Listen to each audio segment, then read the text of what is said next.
Vivas! Vivas, vivas, porque todas as vidas são necessárias.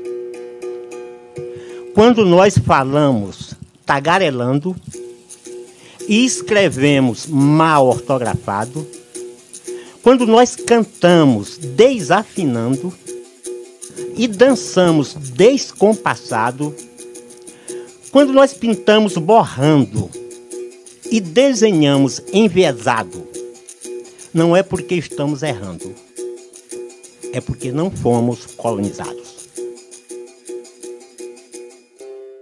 Estou dizendo isso para dizer que para nós, quilombolas e povos contra-colonialistas, a palavra-chave é envolvimento. Nós somos os povos do envolvimento. Então, envolvimento é o antídoto de desenvolvimento. Envolvimento é contra-colonialismo. Colonialismo é as relações entre todas as vidas na Terra e da Terra. Ao colonialismo das matas, ao colonialismo dos demais animais, ao colonialismo dos biomas. Eu vivo na Caatinga, nasci e vivo na Caatinga. E se falar da Caatinga em São Paulo é se falar de morte, é se falar de seca, é se falar de dor, é se falar de sofrimento, é se falar de ignorância. São Paulo é o estado mais ignorante que nós temos em termos de ser. São Paulo é um lugar para ter. Aqui é o lugar do ter, aqui não é o lugar do ser. Aqui você tem, mas você não é. Eu tenho parentes aqui em São Paulo, eu tenho amigos em São Paulo que acordam 2 da manhã para pegar um ônibus e chegar no trabalho, sabe-se lá que horas, se o ônibus não quebrar. Passa o dia trabalhando, sabe, repetindo a mesma cena, feito um robô. Depois pega um outro transporte, chega em casa 10 da noite, aí vê se dorme 1 ou 2 horas e volta para o trabalho de novo. E ainda chama isso de desenvolvimento. Mas é mesmo, é desenvolvimento. Está desenvolvendo da vida, está deslocando da vida. E ainda diz que isso é riqueza. Eu estou no estado mais rico do Brasil. E o que mais tem povo morando na rua? Como assim? E que riqueza é essa? Que as pessoas não têm onde morar? Contra-colonialismo é a denominação de uma trajetória. Contra-colonialismo hoje é um conceito, mas não foi escrito como conceito. Hoje é um conceito porque nós fomos aprendendo que as universidades, elas comem conceito, elas se alimentam de conceito. Então, já que é assim, vamos dar comida para elas, vamos alimentar. Pois tá bom, eu vou agora entrar numa guerra chamada de Guerra das Denominações. E na Guerra das Denominações nós escrevemos o seguinte: para o colonialismo, o contra-colonialismo. Para o desenvolvimento, o envolvimento.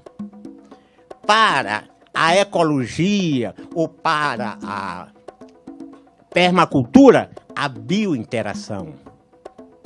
Para o saber científico, o saber sintético. Para o saber empírico, o saber orgânico. Para o pensamento linear, vertical, o pensamento circular. Como é que querem comunicar com a gente falando palavras que a gente não entende? Aí agora, ecologia. Nós no quilombo nós não sabemos o que é ecologia. Nós não sabemos.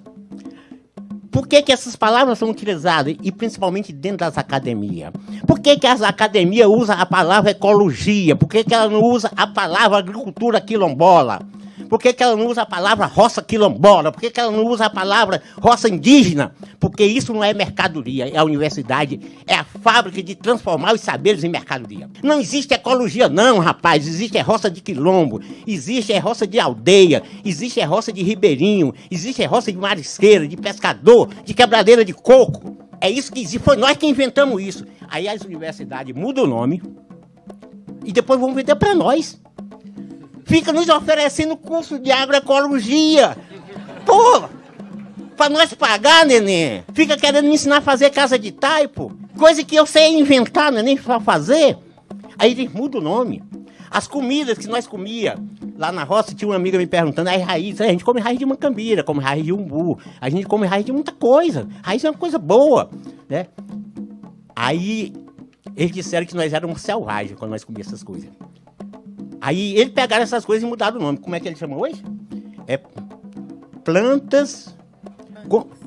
punks. Plantas alimentícias não convencionais. Aí, lá no Maranhão, eu conversando com uma amiga, aí ela disse, ei, bicho, tu sabe o que é biscuit? Eu falei, nunca ouvi falar. Vinagreira com chá. A gente fazia arroz de cuchá agora, não, é arroz de biscuit. E é caro. Tomate cereja, não, a gente chamava tomate de monturo. Em todo lugar nascia aquele tomatinho, a gente ia pra roça, catava um, comia ali, purinho mesmo, azedinho, gostoso. Não, agora é tomate cereja. Aí ele disse que isso é orgânico. Orgânico é tudo aquilo que é produzido pelo saber orgânico. Isso que vocês estão comprando no supermercado é produto, às vezes, sem veneno, mas não é orgânico. Porque não é produzido pelo saber orgânico e nem é voltado para a vida. Se 1 quilo de carne orgânica é 100 conto, o pobre não come, se o pobre não pode comer, não é orgânico. Orgânico é aquilo que todas as vidas podem acessar. O grande problema nosso é que os humanos pensam que só eles sabem. Mas se for observar, só quem precisa estudar depois que chega à fase adulta são os humanos. Os outros animais não precisam. Os pássaros, depois que eles saem do ninho, eles não precisam mais estudar em lugar nenhum, eles já sabem tudo o que precisa para viver. Os roedores, todos os viventes fora o humano, quando ele atinge a sua fase adulta, ele já sabe tudo o que precisa para viver. Só quem precisa tomar remédio para viver são os humanos. Os outros animais, através da alimentação, curam todas as suas doenças, ou seja, se previnem de todas as suas doenças. Os outros animais só adoecem quando entram em contato com os humanos. Aí tem uma história entre nós, que é a cutia e o macaco.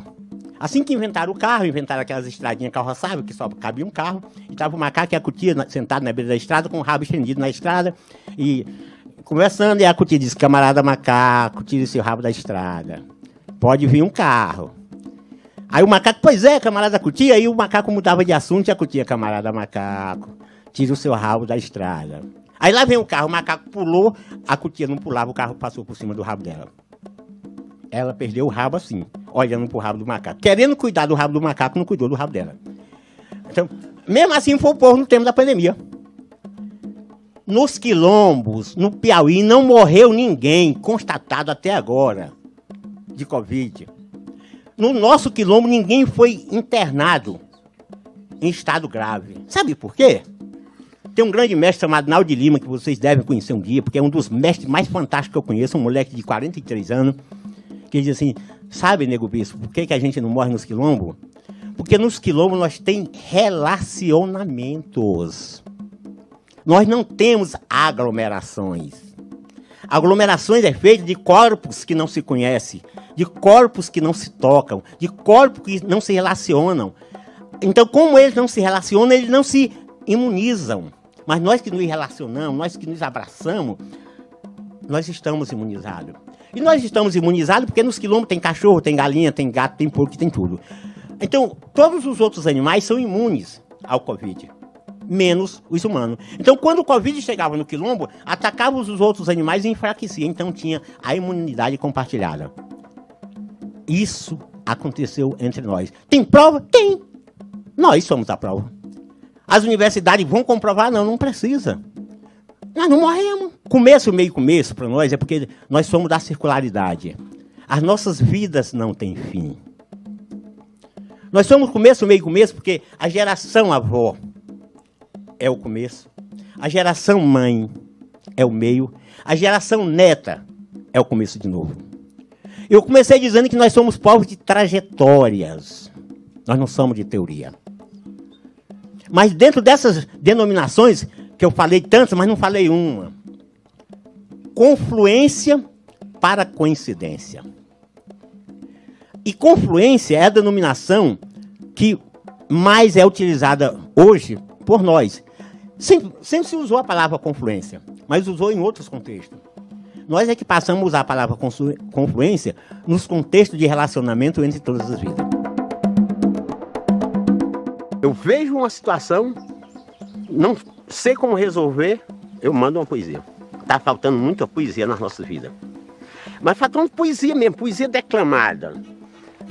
Caminhando pelos penhascos, atingimos o equilíbrio das planícies. Nadando contra as marés, atingimos a força dos mares. Edificando nos lamaçais, atingimos o equilíbrio dos lajedos. Habitando nos rincões, atingimos a proximidade da redondeza. Nós somos o começo, o meio e o começo. Existiremos sempre, sorrindo nas tristezas. Para festejar a vinda das alegrias, nós somos a gira da gira na gira. A nossa trajetória nos move, a nossa ancestralidade nos guia. Fogo, queimaram Palmares, nasceu Canudos. Fogo, queimaram Canudos, nasceu Caldeirão. Fogo, queimaram Caldeirão, nasceu Pau de Colher. Fogo, queimaram Pau de Colher, nasceram e nascerão tantas outras comunidades que os vão cansar se continuarem queimando. Porque mesmo que queimem a escrita, não queimarão a oralidade. Mesmo que queimem os símbolos, não queimarão os significados. E mesmo que queimem os corpos, não queimarão a ancestralidade. Viva, viva, porque todas as vidas são necessárias.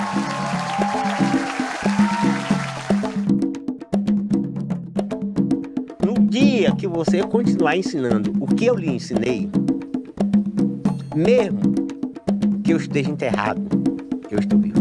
E eu não sou modesto, eu sou pretensioso. Eu sou a preta intenção em pessoa. Que pretensão é isso? Preta intenção.